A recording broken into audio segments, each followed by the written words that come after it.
Hello everyone, welcome to another video. Now the new iRacing build is here, and yeah, there's new cars and new tracks, but I'm always more excited about the little quality of life changes that arrive every season. Now the one we're going to talk about today is Fidelity FX Super Resolution, or FSR for short. Now what is FSR? Well, essentially it's an upscaler. So when you select FSR, the sim loads a lower resolution. FSR does its trickery and you get the image displayed which you would have had if you hadn't have lowered the resolution, if that makes sense. Meaning you get more frames per second, but there's always a trade-off with quality and frames per second, and FSR is no different.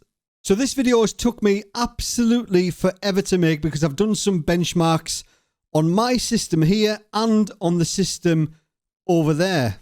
Exactly the same settings on both computers using exactly the same replay file. And the results have left me a little bit disappointed, but impressed at the same time. Now for the benchmark, we're using 1 lap of Imola at the start of a TCR race. Now Imola is notoriously bad for frames per second, even on this system with a 3090. And it was even worse on that computer there with a 3060. So the benchmarks are identical. I copied the renderer DX11 file to that computer, so the graphics settings are identical. I use the exact same replay, so they're identical. Nothing's changed. I used the latest NVIDIA drivers, restarted the computer properly in between benchmarks. So the results you see, the average frames per second, are accurate, or as accurate as I can get them.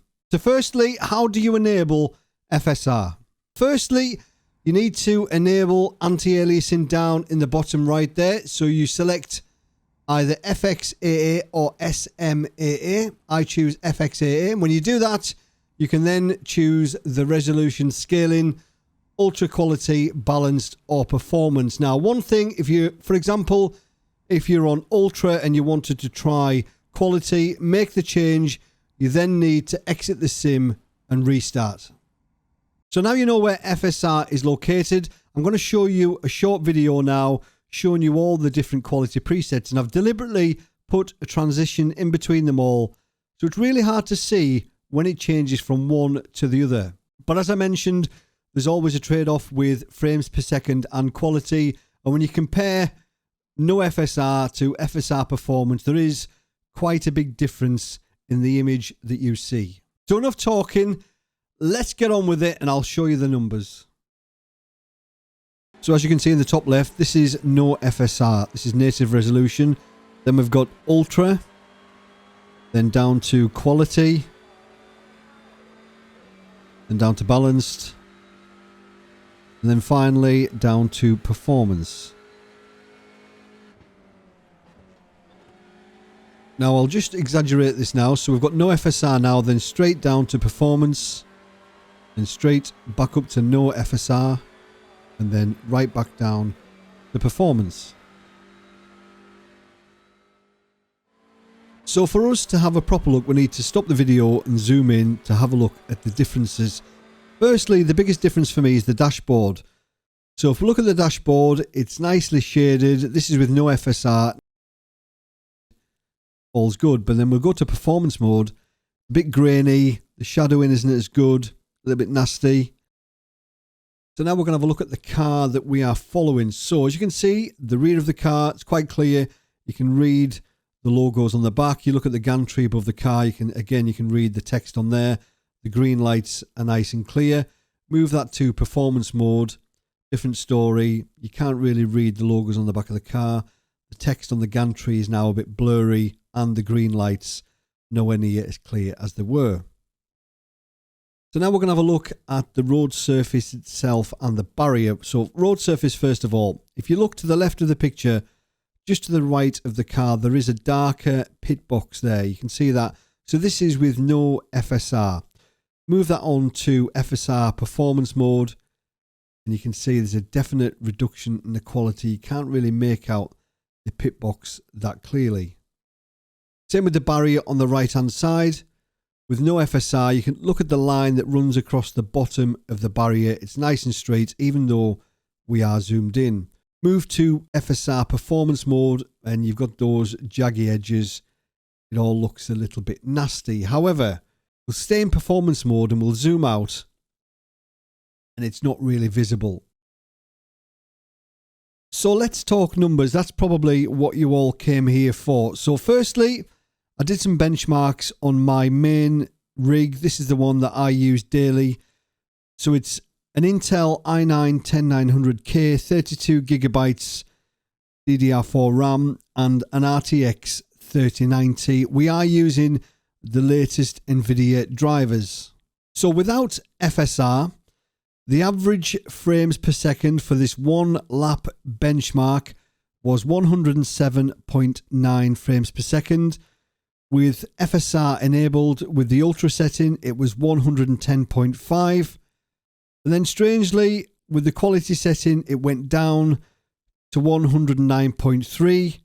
And then again, we lost just over a frame when we went to the balance setting with 108.1, and pretty similar result with the performance setting of 108.2 frames per second. So I wondered why this was the case. So I did a couple of tests and specifically looked at the GPU usage. So you can see the information at the top, that's with FSR set to ultra, and the information at the bottom is FSR set to performance. Now, if you look at the GPU usage, it's considerably higher on the FSR ultra setting, and obviously higher still when I'm not using FSR at all.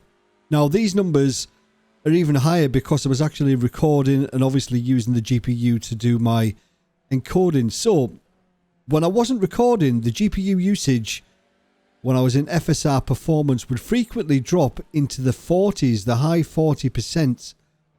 That's not even using half of my GPU.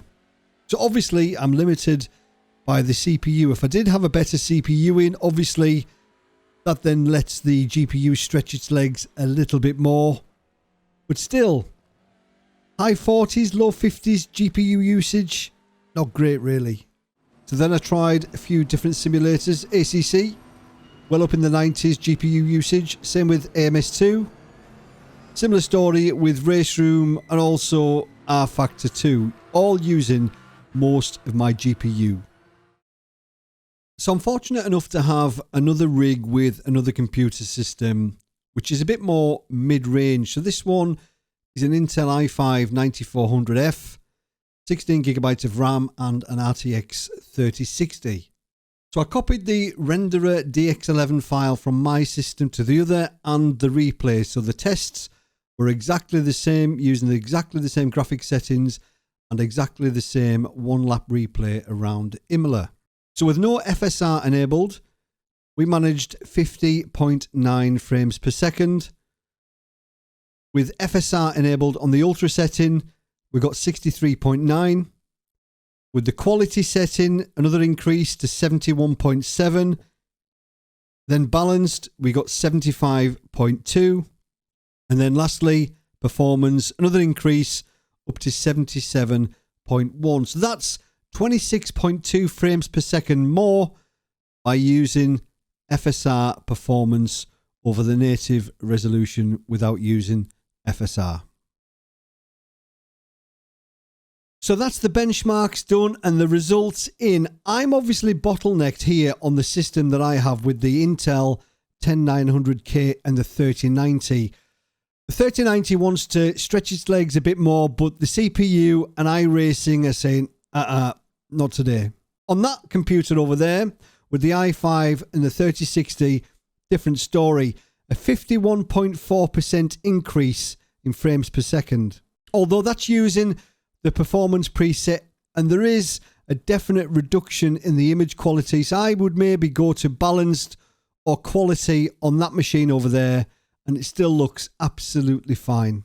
So it's all about finding the sweet spot for you. On my system, yes, I will use FSR, but once I got past Ultra, I started to lose frames per second. I wasn't gaining anything, but there was a very small gain with the Ultra preset. On that one, I was gaining every single time I changed the preset from Ultra down to Performance. So it's just finding the zone where you're happy with the image quality and you're getting a few more frames per second for free. So let me know down below what you think of FSR. Have you tried it?